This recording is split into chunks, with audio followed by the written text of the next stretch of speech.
The first person to ever confess their love probably didn't understand their feelings.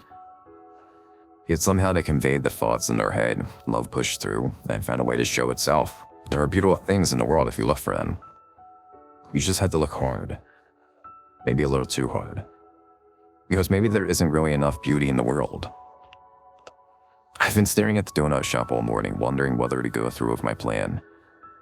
I kept convincing myself that entering at 1 p.m. would be safe, but then I kept considering how everyone seems to ignore her. I wondered if everyone would also turn a blind eye to her killing me. Even if they noticed, what could somebody even do to stop it? The time hit 1 p.m. I think deep down I had hoped something would happen in the time leading up, but nothing changed. As I approached Doughnut, being alarmed, Lucia was still there, crying. Every step I took went against every rational thought in my mind, but my heart pulled me forward. Seeing the woman I loved crying like this, illusion or not, it hurt me. I pushed open the glass door. I was now closer to her than ever before. She didn't pay me any notice, though. She still sat staring through the window. For the first time, I could hear her sobbing as the smell of donuts filled the air. I froze for a moment, but only a moment.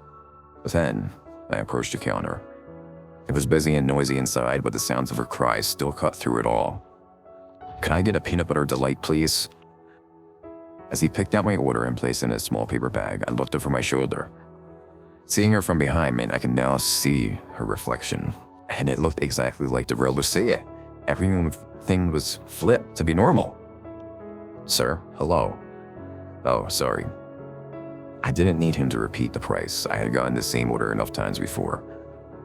I gave him the money and took my donut. "Hey, how long has she been here?" I asked despite knowing the answer. "Who?" "Huh, in the window." "What do you mean, someone outside the window?" He looked confused. He clearly could not see her. "No, there's someone sat..." Never mind. I started to head out. It felt like a miracle I hadn't been killed, and I had all but confirmed my insanity. Nobody can see her. Why would she be real? But as I pulled the door open, a whisper through the air seemed to pause me. "Please, don't go." She was looking right at me, our gazes locked. Hearing her voice again was beautiful. It's difficult to describe exactly how I felt at that moment. There's so much I wanted to say, but I couldn't find the words yet. Somehow, I managed to convey the thoughts in my head. I pushed through, and I summed up everything I wanted to say in a few words as possible. "I'm here."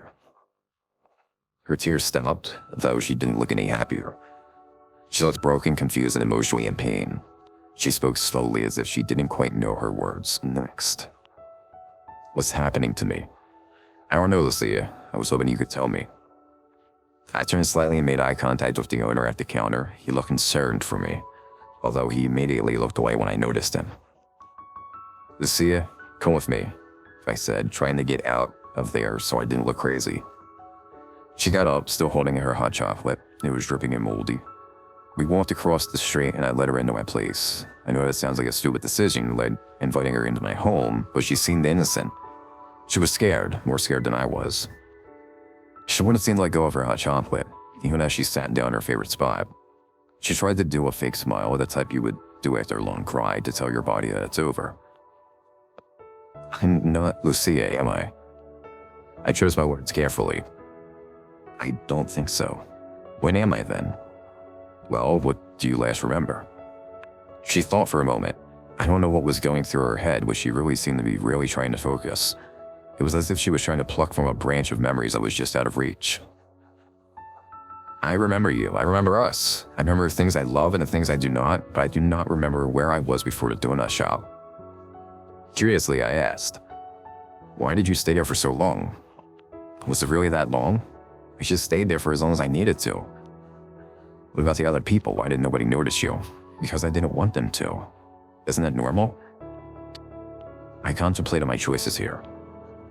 I was sat with something that didn't even know what it was and was only raising my questions with every answer it gave. I did ask one more thing, though. "Did you post a leaflet for free food?" "I didn't post anything. Whatever you saw, it wasn't real. It's because I wanted you to come visit me. I'm glad that you did." Okay, this thing can cause hallucinations based on its own wants and needs.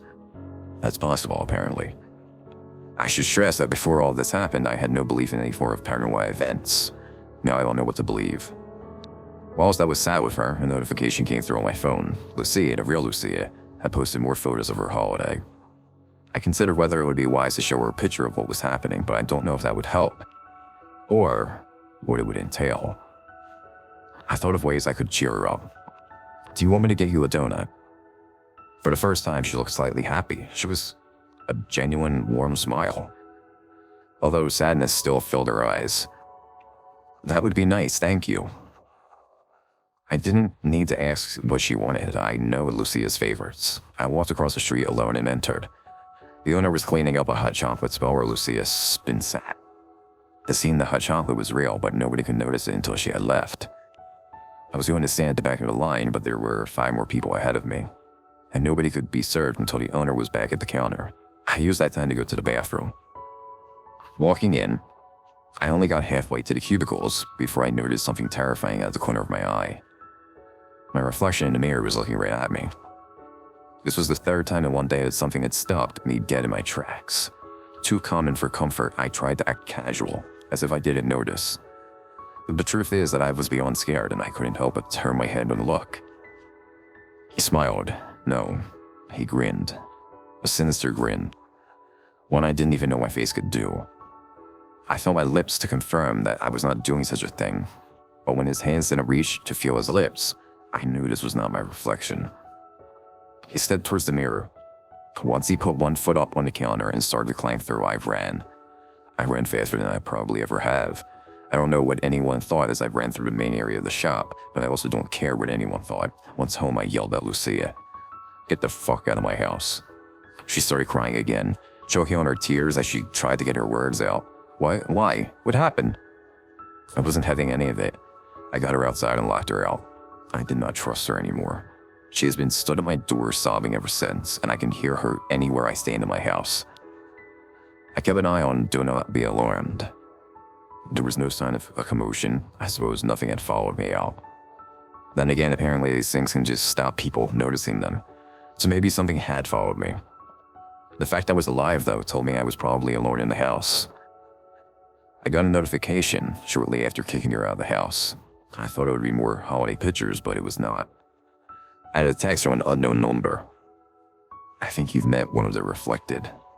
Lucia might be our answer."